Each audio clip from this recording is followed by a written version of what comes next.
This is a conversation whose the time has come, I think, to talk about it. We in the psychedelic community, research clinical community, have a problem, which is that we haven't looked to our own history. When I started getting interested in psychedelics in the 90s and in the early aughts, and in the last 10 years even, we've seen everyone was talking about how we have to be careful about psychedelics being used for harm. MK Ultra, the CIA, it was all multiple books, talks, all part of the discourse that the big bad guys could use this in harmful ways, forms of mind control, etc. But nobody ever talked about the other ways that psychedelics were used for harm.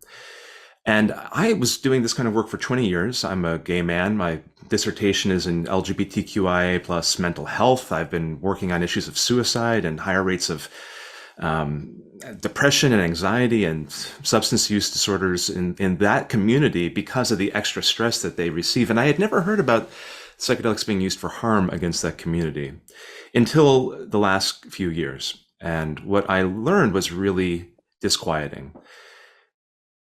In the 1950s through the 70s, the leaders of the psychedelic community believed that psychedelics could and should, and they did use psychedelics in harmful ways for conversion therapy to turn gay men like me into straight folks, straight men who would have sexually satisfying heterosexual relationships. They did this with women, they did this with men, they did this with trans folks time and time again. And it wasn't just a marginal side thing that kind of happened here and there. It happened globally in dozens of countries we have evidence for. Tim Leary, the Pied Piper and leader of the psychedelic community in many ways at Harvard, said, and I quote, "LSD is a specific cure for homosexuality." Wow. Richard Alpert, later Ram Dass, published in the peer-reviewed literature 2 treatments of conversion therapy, which has been outlawed and condemned by the APA, the AMA, a variety of other organizations and state licensing boards, in which he worked with gay men and tried to use moderate to high doses of LSD to convert them to have sexually satisfying relationships. In the UK, the work of Andrea Enns and others has shown us that there were women, both lesbian women and queer women, who had a similar treatment. Hollywood Hospital, oftentimes shown as like the most psychedelic friendly research center. Cary Grant was treated there, for example. Hollywood Hospital did this sort of work. In France, there was a belief informed by some psychoanalytic theory that we should give people who are queer shock therapy.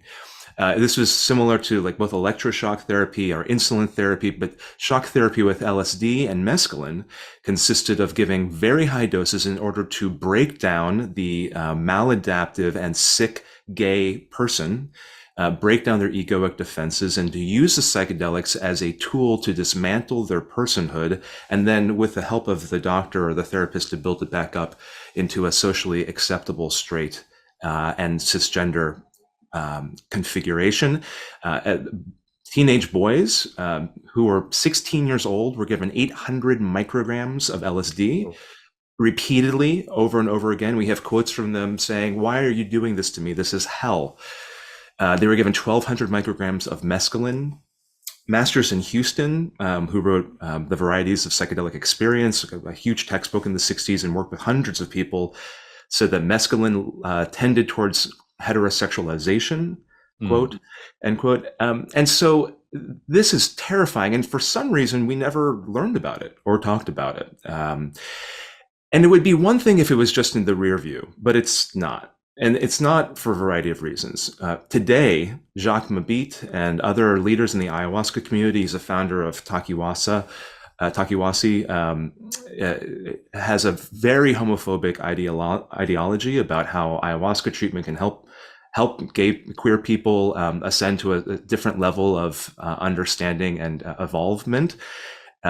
We see this in the true male-female cisgender heterosexual model about the genders of the people that should be in the room, which instantiates a gender binary.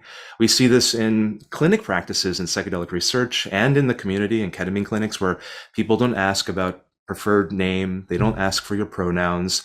the people who are the clinicians who are doing the training with psychedelics and even just in conventional practice are not abiding by affirming practices that are seen as sort of what is not only just emergent, but the best practices in the field today.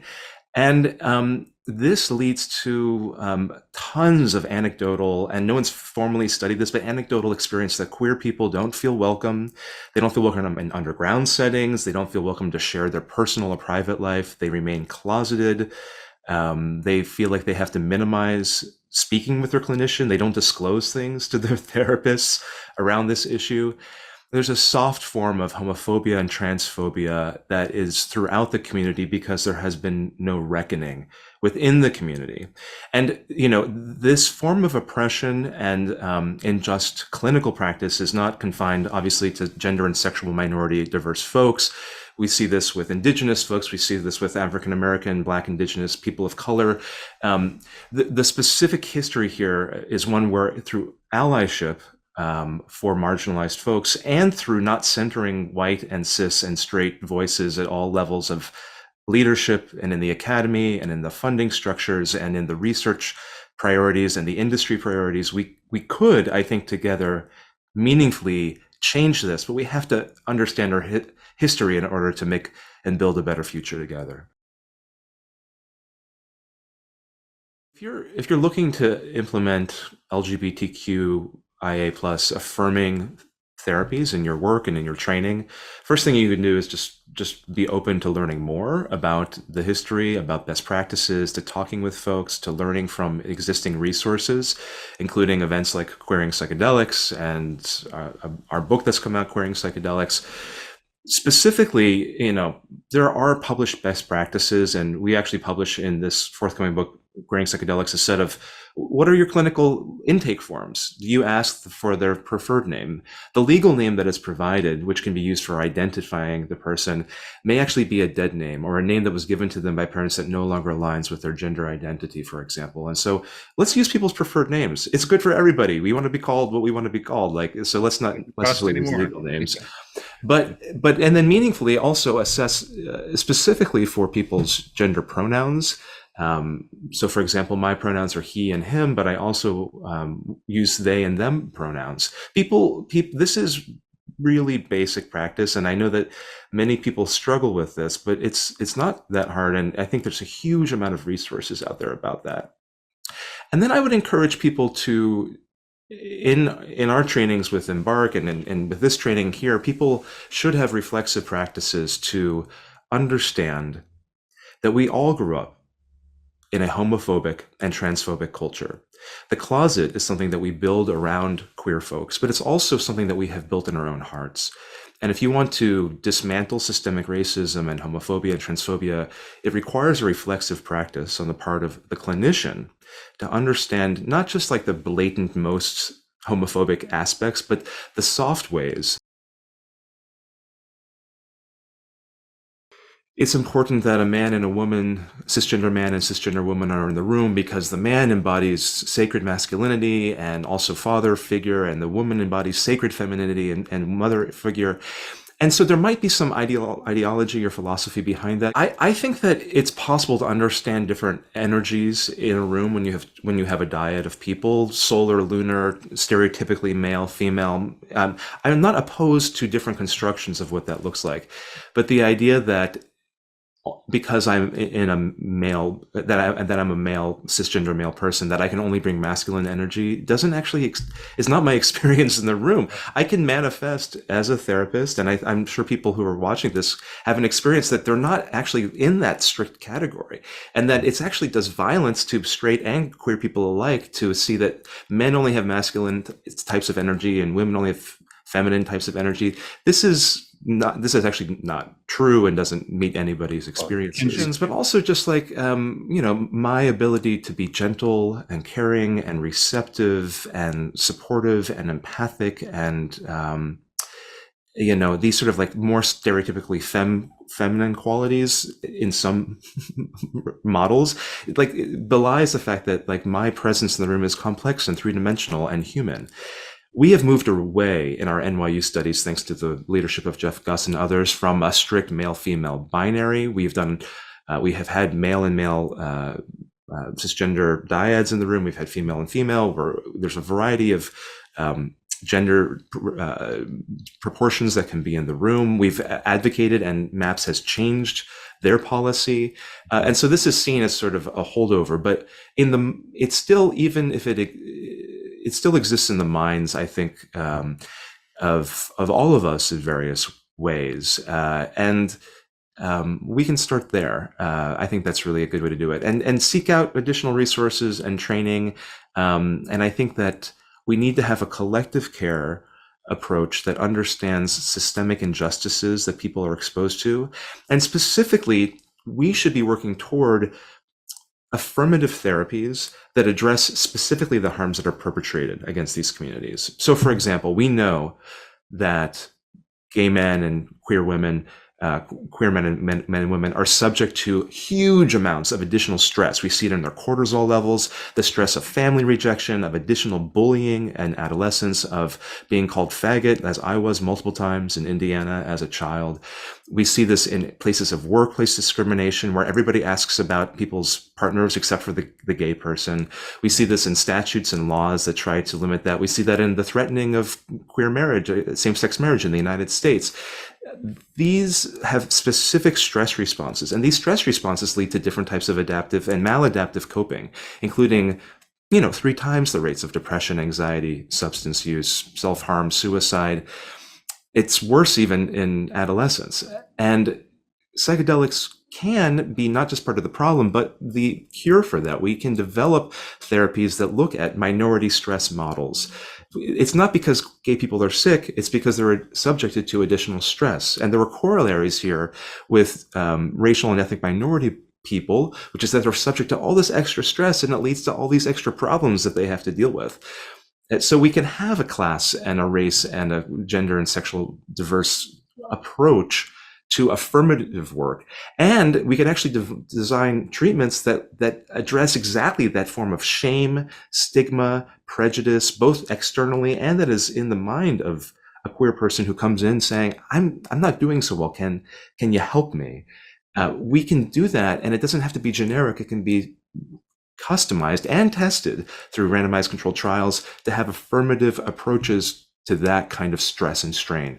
And so there's so many different levels to this, right? And it requires the whole community to hold hands and come together. And it requires cis folks and cisgender folks and straight folks to do the work as well. And so it's an exciting time actually for allyship. And I'm really looking for, and incredible things are happening.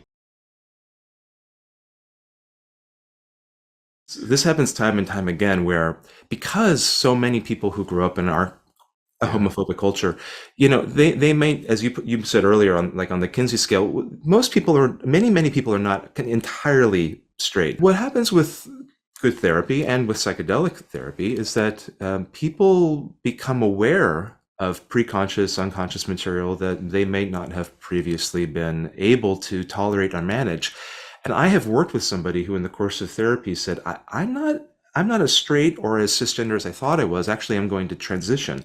And we have so many anecdotes of this. And so clinicians need to be prepared to support people for radical shifts in their identities, not just identity as like, I'm a human, I'm a Christian, I'm a Buddhist, but also I'm a tailor, I'm a mechanic, I'm going to have changed my life, I'm going to change my relationships. It also involves like basic relationships to body, to self, and to attraction, sexual orientation, our experiencing of our gender and our gender expression, what that means.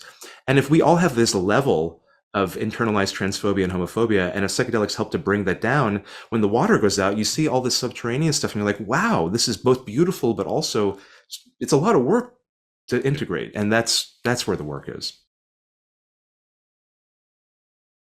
It's actually available right now. The book is called Queering Psychedelics: From Oppression to Liberation and Psychedelic Medicine.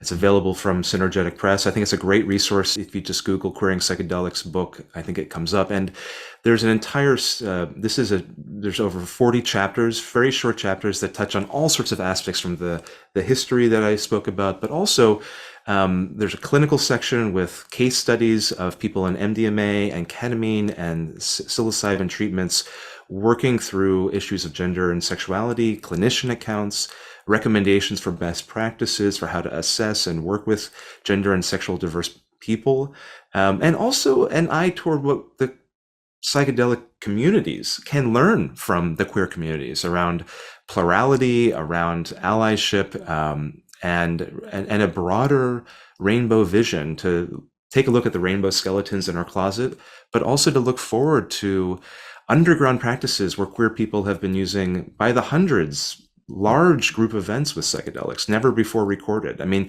queer folks in many traditions, many cultural traditions, have been medicine carriers, people who hold medicine, people who are on the edge of the community, the edge of the village, who walk between worlds, who walk between genders, who are allied in different ways because they don't fit traditional heteronormative molds. And it's possible that, and I'm not an anthropologist, but there's an idea that that tradition continues in some important ways today, and that the psychedelic clinical communities may have something to not just offer, but to learn from queer communities in this incredible and beautiful crossover.